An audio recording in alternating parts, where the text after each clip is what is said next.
Dos compañeros. Gracias, presidente. Buenos días a todos. Daniel Blancas, de Crónica. Este tema que le voy a plantear es un tema que efectivamente está relacionado con la medicina y qué bueno que están aquí los funcionarios de ese sector. Es un tema muy delicado y truculento. Yo lo investigué en el sexenio pasado y me valió incluso persecuciones y amenazas, porque es un tema de mucha corrupción. Tiene que ver con los exámenes físicos, médicos que les hacen a los operadores de tráilers, a los pilotos, a los ferrocarrileros, a los capitanes de embarcaciones. ¿Por qué hacen ese tipo de exámenes? Hacen este tipo de exámenes para ver si ellos están aptos para transportar a personas o cargas, para tener la licencia federal y poder trabajar. De este tema, de estos exámenes, se encarga un área que se le llama, que se denomina medicina preventiva en la Secretaría de Comunicaciones y Transportes. Se les ocurrió, como usted ya lo ha relatado en muchas otras ocasiones, que había que subrogar, que había que privatizar esos exámenes. Y entonces la Secretaría de Comunicaciones y Transportes, que tenía unidades médicas para hacerlo, por estos pillajes que eran comunes en los gobiernos pasados, se le ocurrió privatizar estos exámenes y eso se volvió una catástrofe. No se hacían los exámenes, se manipulaban los resultados, se cobraban muchas cantidades para, digamos, manipular esta situación. Estoy hablando de mucho dinero, presidente. Hay en el país alrededor de 1.250.000 operadores que son susceptibles de realizarse este examen. Imagínense del dinero que hablamos. Pues entonces en el gobierno de Calderón se le ocurrió privatizar esta situación. Le estoy hablando de cuestiones muy truculentas, yo que viví y que investigué este tema, había asesinatos, homicidios, traiciones, amenazas de muerte por la pelea de este botín de dinero. Cuando llegó el nuevo gobierno, el suyo, evidentemente se empezaron a hacer las primeras investigaciones, las primeras auditorías y pues salió todo el cochinero. En este afán de luchar contra la corrupción, se había nombrado en ese puesto que tiene que ver con estos exámenes a un médico famoso, es hermano del astronauta Neri Vela, se llama Ricardo Neri Vela. Este doctor, al darse cuenta de toda esta situación, pues decide retirar el programa. No podemos seguir con esto porque es una corrupción inmensa. Esto fue a mediados de 2019, cuando Neri Vela decide retirar este programa. Pues, ¿qué cree, presidente?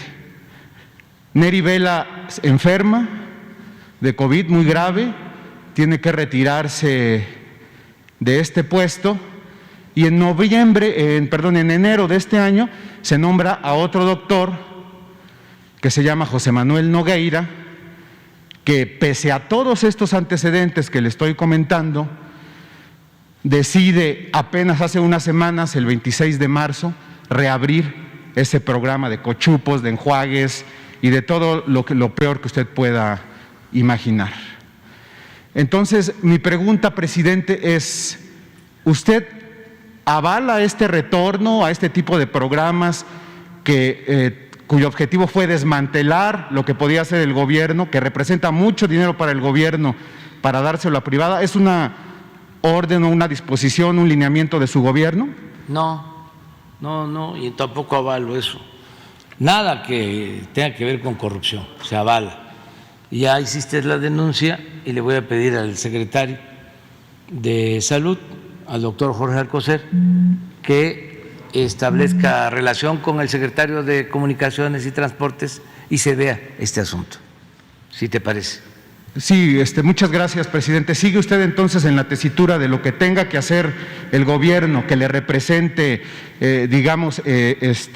buenos elementos a los ciudadanos, transparencia a los ciudadanos, y que también el gobierno pueda obtener recursos, de hacerlo el gobierno, que no lo hagan privados? Sí. ¿O cuál es la opción de usted? Sí, si no hay corrupción, puede llevarse a cabo un contrato.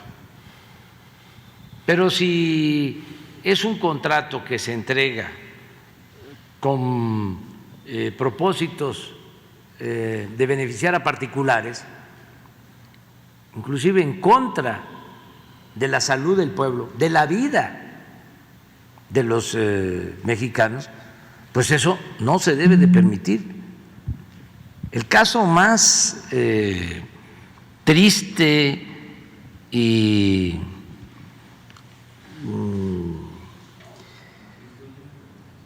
reprobable es lo de la subrogación de los servicios de salud, lo que se hizo en el ISSSTE, esto que estás planteando, y lo que se hizo en el seguro. Por ejemplo, lo de la guardería ABC fue por eso, porque, a ver, hacer negocios, ¿para qué el seguro va a estar administrando guarderías? Pues mejor se subrogan, se hacen contratos. A ver, tú, que te conozco, que eres mi amigo, forma tu asociación y firmamos un contrato y consíguete un local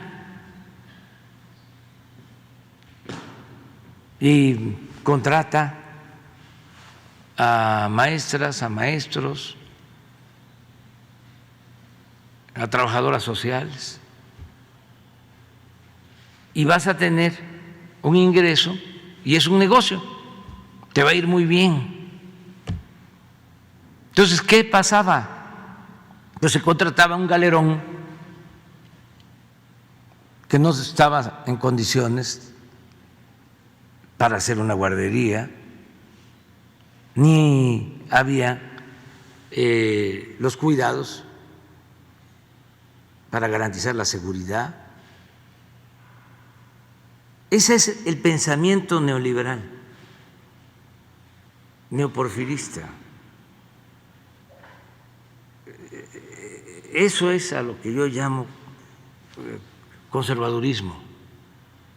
O sea, el ganar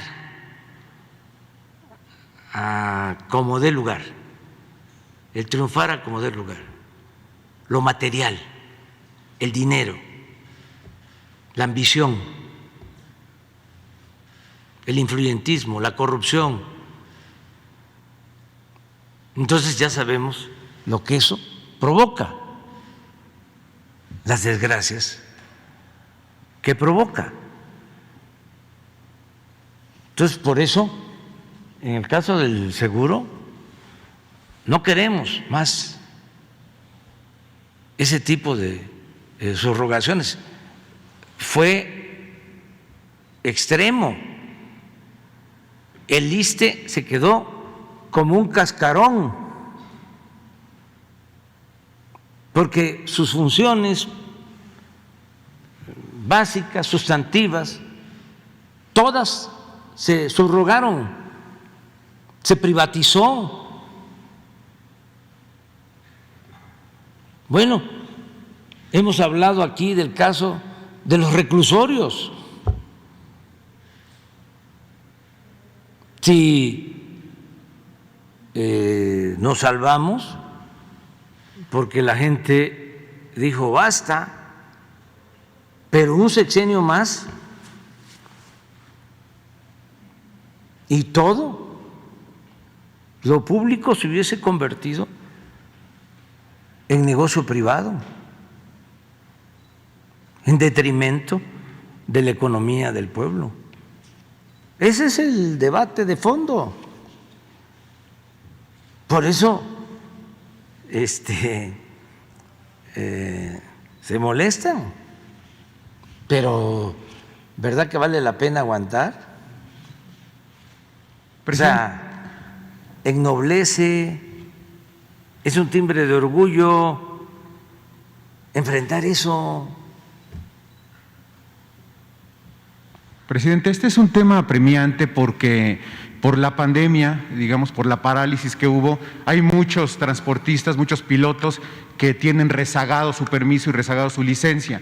Entonces, este tema puede servir o es vital, digamos, para reactivar también la economía, para dar seguridad al sector transporte, y el problema es que algo se tiene que hacer porque ya es mucho el rezago y ese pudiera ser la justificación que tiene ahora la Secretaría para reabrir este programa de corrupción, pero yo le pregunto, ¿sí le ve usted salida para darle viabilidad a esta situación sin corrupción, presidente? Sí, claro que sí. Es nuestra responsabilidad. Si yo celebro que tengamos estos encuentros, este diálogo circular, incluso hasta las preguntas que puedan resultar incómodas. Qué bien que está aquí el reportero del Universal y que viene el reportero del Reforma y que vienen de todos los medios y tienen todo su derecho a expresarse, a manifestarse, a preguntar. Y no es con ellos, no es nada personal. Ustedes son trabajadores de la comunicación. El asunto es con los de arriba, que sí actúan con mucha hipocresía,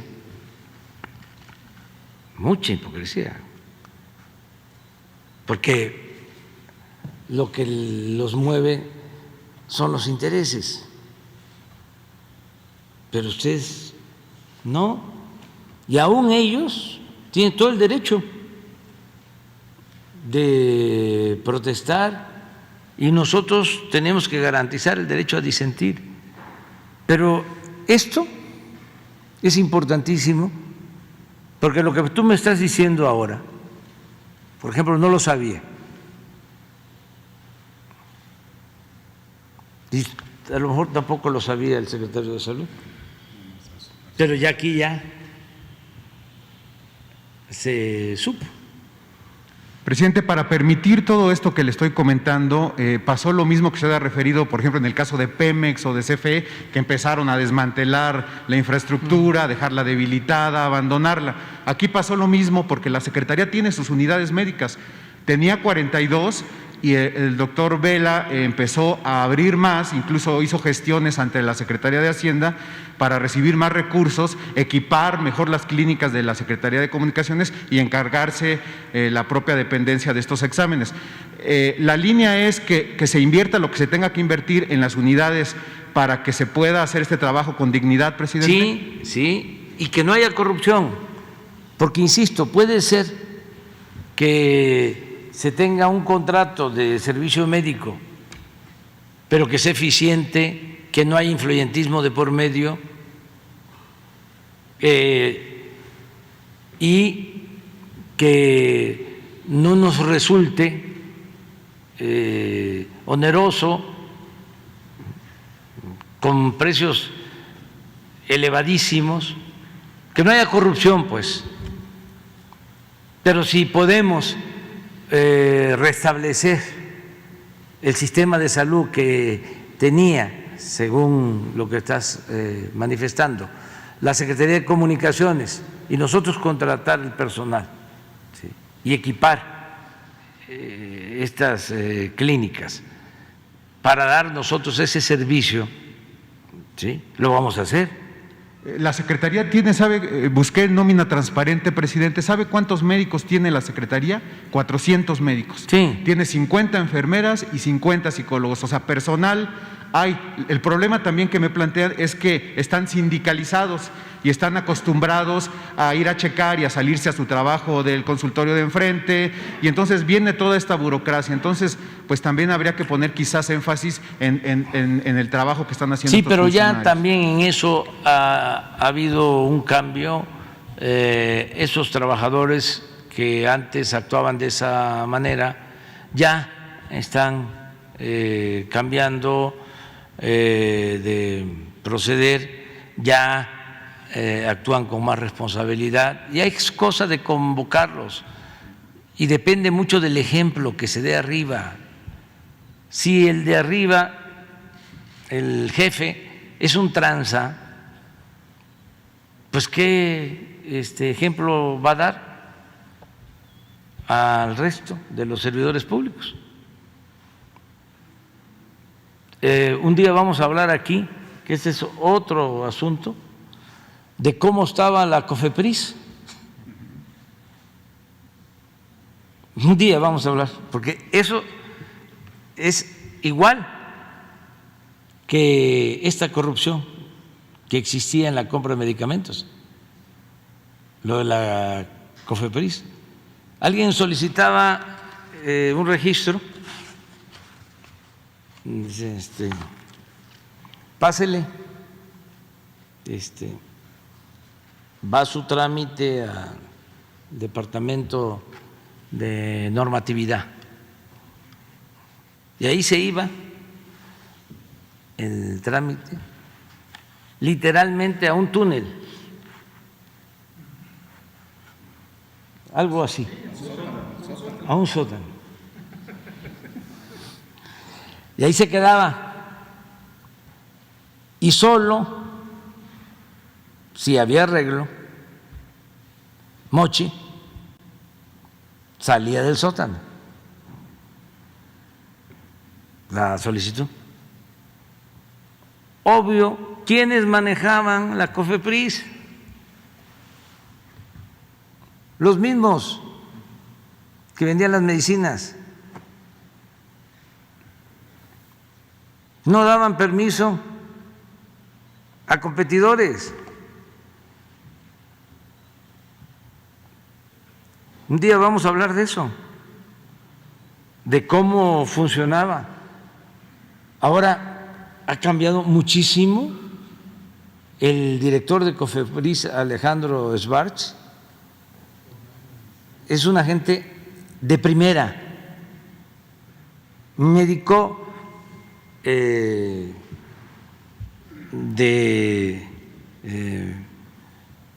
calidad, pero además una gente honesta, con principios. Nos costó también lo de COFEPRIS. ¿Por qué se peleaban tanto por COFEPRIS? Pues ahí estaba, ¿sí?, la corrupción. Es como el pleito con las aduanas,